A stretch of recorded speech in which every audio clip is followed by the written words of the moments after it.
Well, we live in the north part of India there where it's really red, and we are training believers. I've spent I'm getting ahead of myself. Let me just say, there's 600 million, if you take that strip across the north, 600 million lost who never heard the gospel.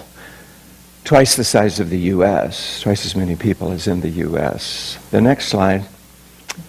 In India, 22,000 people die every day, 21,560 without Christ. And crowds gather and souls get saved. The next slide is kids. My partner Moses in the red shirt is holding some pictures of Bible stories and telling the stories. Kids gather like this and they crowd in like that and they're fixed on it. And look at the next slide.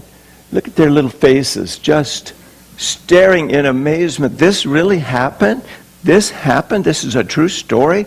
But the Word of God grabs their heart. 1 Thessalonians says the Word of God does its work. Romans 1:16 says the gospel is the power of God unto salvation. So hundreds of these kids are coming to Christ. The next one is we're training children now how to tell the Bible stories. We use the Operation Christmas Child booklets that Samaritan's Purse provides. And they have some of the stories from creation to Christ. And we'll just start with the first story.